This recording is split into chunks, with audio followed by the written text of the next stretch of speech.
self-titled album, and what I wanted to do was trying to make in my head, like a hip-hop version of the Metallica's Black Album. Make the songs do the talking, as opposed to some wild concept or some wild story. I just need to make the best song that is possible. I've had the idea for the sample for a long time. It's for a band called DAMAGED, and the song's called Hit the Wave. It sounds really like euphoric in that, and I was like, if I could put that into hip-hop, that would be great, because a lot of my drive with hip-hop, it doesn't come from ego or me thinking that I'm any good at this.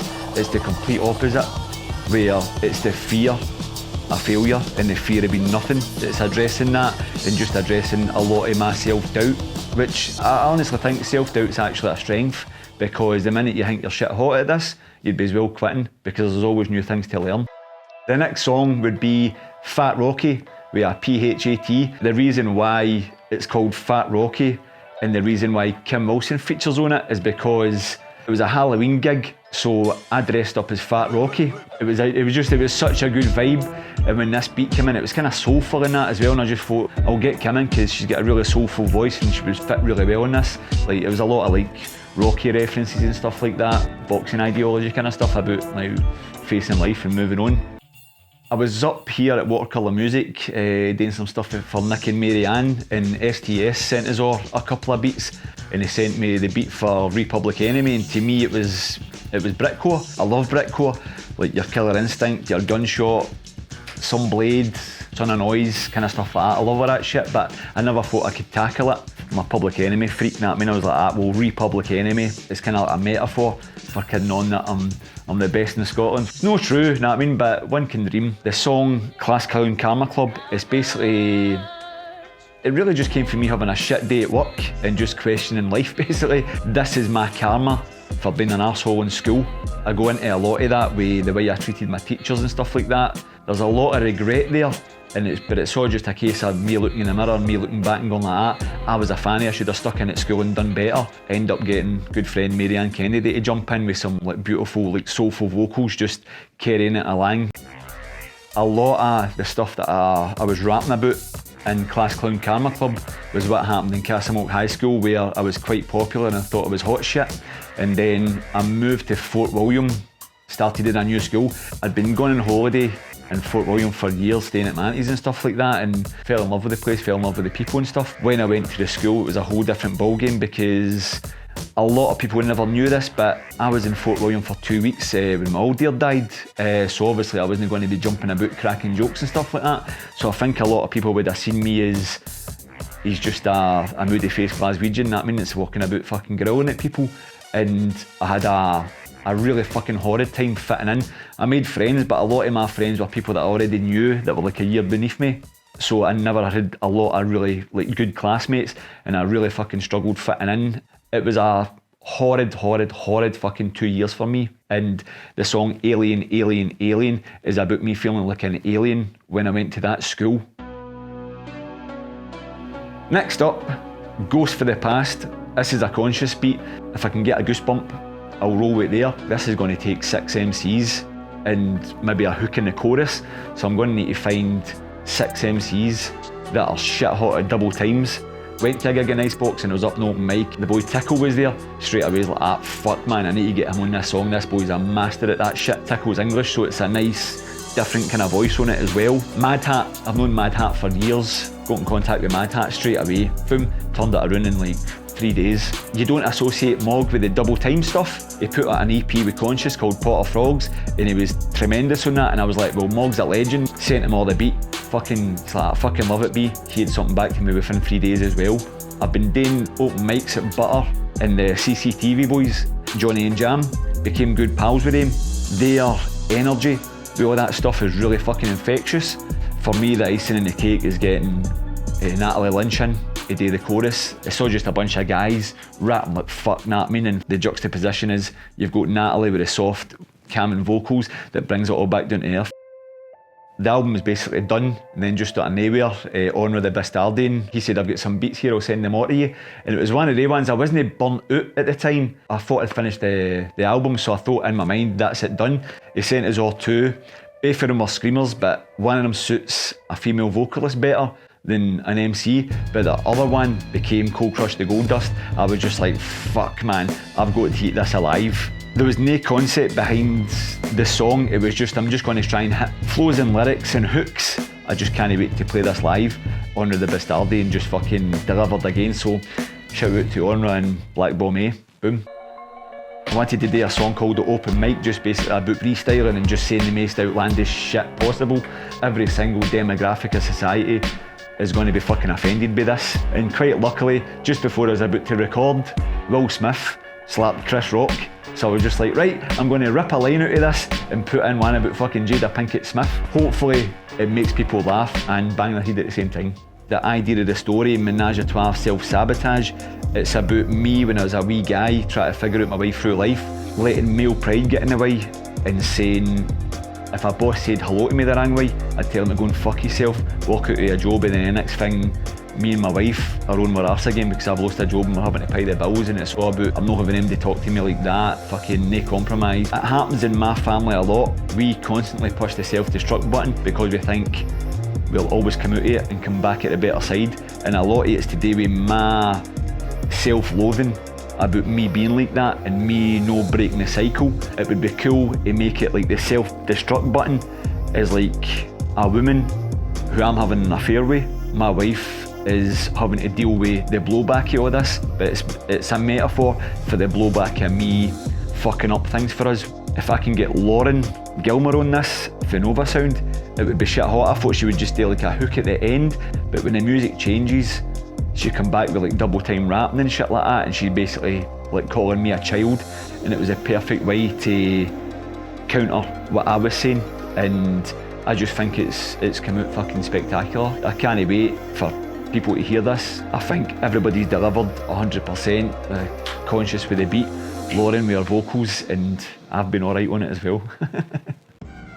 There's a grunge band called Dinosaur Junior, and I was like, I could do one called Dinosaur Senior, about me being pissed off with the way hip hop in Scotland moves. Whenever you say, oh, the wee guys are doing this wrong and the wee guys are doing that wrong, they think, oh, all the Olgins, that's them get the bitter pill again, they're all fucking dinosaurs. This is the reason why we're fucking dinosaurs. I'll be the ultimate dinosaur, Dinosaur Senior, and just be like moaning about everything that I feel is wrong with hip hop in Scotland and how it's not moving forward, and how the younger yins treat the elder yins with probably a bit of disdain and disrespect, because obviously they think they're the hot shit and all that, but I'll support anybody that supports me. I'm no neglecting what the new cats are bringing to the table, but at least show some respect. And as I say, a lot of it's to do with, well, where do I go next?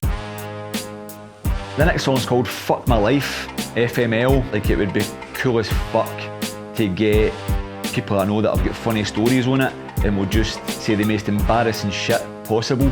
And then the chorus, I was like, it just sounds like operatic to me. So I was like, I'll try and get as many vocals on it as possible. And for me, it was all just like funny stories from my childhood and embarrassing stories from my childhood. With Nitty Grits, I knew straight away he would be shit hot in it. There's one story that you'll hear I still laugh about, and it's about him sending a dick pic to his ex-bird's ma, and he put that in it in the first line. I was like, ah, fucking yes. Butterscotch was in the studio with us, can you jump on this and just take your own kind of vibe on it? He took it somewhere else. It kind of all lifts. When people hear it, they'll piss themselves laughing, and there's got to be at least some comedy on the album. It's no all serious stuff. The last song on the album is produced by the legendary Pharma G for Task Force. The song is about my journey from going to the Barrowlands as a punter, and then later on getting to play there 3 times. It's just about how special the Barrowlands is to me in Glasgow. It's the most iconic music venue, possibly one of the most iconic in the world, and it was always my dream when I used to see Public Enemy, Ice Cube, House of Pain, Cypress Hill, Funk Dubious, all these greats at the Barrowlands. It was always my dream to play at the Barrowlands. I would have loved to have made a living out of hip hop, don't get me wrong, and tour the world and all that kind of shit and all that, but my main dream was to play the Barrowlands, and I got to do it 3 times, and this song is about my journey, about being a punter to actual like getting to play at the Barrowlands 3 times. It's just a kind of tip in the hat to myself, because it took a lot of hard work, blood, sweat and tears to get these gigs. In the bridge I've got DJ Zine cutting up Public Enemy, Cypress Hill and House of Pain, because they're the 3 kind of main bands, the main acts that blew my mind, made me want to pursue that path. I say on the song, The Hat Trick Hero, give me my match ball, and it's basically about playing 3 times, but I would love to have another bash at it. That's what I'm saying, keep the dream alive, because you never know, I might play it again one time. Add to the fact that last time I was here, get booed off stage, so I need to erase that memory, see what happens. Yeah. How the fuck do you get booed off stage? Just a wee dicks at Lloyd Banks. Aye. You turn up even when your plans bust. I'm afraid of being nothing, so I can't stop. I use the fear of failure as my backdrop.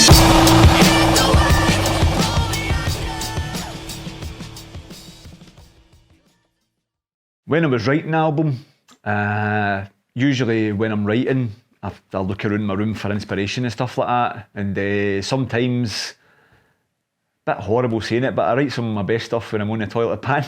So the only inspiration you've got is a fucking Head and Shoulders bottle. So I was just like, well, I'm not going to do that this time. What I'm going to do is with my record collection, I'm going to turn my most influential albums facing me. So whenever I'm looking for inspiration, I've got them. I'm not saying I'm going to live up to them. What went into these albums to make them great, at least attempt at yourself to make the best album you possibly can. I mean, like, my view is basically a bunch of masterpieces. I'll go through what I'm writing out. Best hip hop album ever made. Public Enemy, Fury of Black Planet, classic. Public Enemy, Yo Bum Rush Show, their debut. A lot of people say this get trampled on with Eric B and Rakim. I don't think so. I think this stands up on its own. Sidestep, Radiohead, OK Computer. Largely regarded as one of the best LPs ever made. This complete masterpiece, Ice Cube Death Certificate, top 5 for me. This is one of my favourite LPs of all time. Jump Around, House of Pain. What can you say? It's a classic to this day. This is the best act I've ever seen live when they played at the Barrowlands part of the Soul Assassins tour with Funk Dubious and Cypress Hill. Here we go. Hee hee. Can I get a soo? Wu-Tang Clan, like legendary. How can you not be inspired by this when this is in the background? Funk Dubious. The only reason I'm holding this up, not just because it's a shit hot album, it took me years to fucking get this on vinyl. Nirvana, never mind. Straight Outta Compton was circling about Casamilk when I was at a real early age, and obviously with the song Fuck the Police, it was like, ooh, better turn this down because we get battered with the police. This tape went like fucking wildfire through Casamilk. System of a Down, this majorly altered my taste in music. This, as well as It Takes a Nation and Millions to Hold Us Back, this is my favourite 2 albums of all time. This was the first ever UK hip hop album that I bought. Mastodon, The Hunter. And this one, Rage Against the Machine, Rage Against the Fruit Machine, Rage Against the Cash Machine. There's not much else I can be said about this. Complete game changer. So that was basically all the albums were my view in the background when I was writing my own one. So hopefully I fucking live up to them. So I was working with Damaged Goods in the old studio. The old studio is in Kinloch, just across the water from here, and it would have been in about 94, 95.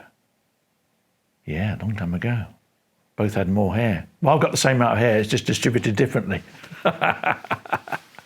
Also, what I found about BJ, like we all start, particularly young guys, you start off emulating people you admire. So you're stylistically, you're not a mimic, but you're closely following something that you've heard as a kid. And obviously after a while, the beauty in BJ is that his own voice came through, choice of words, expression, and particularly with hip hop, that's vital, because if people don't believe what you're rapping about is what you experience yourself, then it kind of loses its power. And I think that's the best thing about BJ is that there's so much of his personality in his words and his music that you get something really original. And also, I suppose, the advantage of BJ is that he's lived in two different worlds, the sort of like the growing up in the schemes in Glasgow and then Fort William. And that's given a strange range of experience, which has been really good to pull on, because it means it's not all going to be necessarily a young guy in a city. It's going to be a young guy in a town. And I think that gives you, as a writer, a range of experience to pull on that makes it, again, original and wide. You're not just rapping about specific things that seem to be, generic. He comes up with stuff which is just funny, but also very personal, and I think that makes it exciting. I remember making a record with Ian Gimbel. He was the engineer and producer, worked with Manic Street Preachers.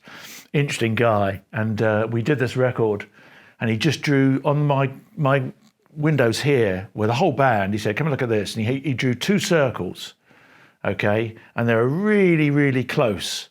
They just slightly overlap, these two circles on the glass, and in the one he wrote, "Your comfort zone," and he said, out of your comfort zone, and these two circles, and he said, in the middle, where they just about covered each other, he said, that's where the magic happens.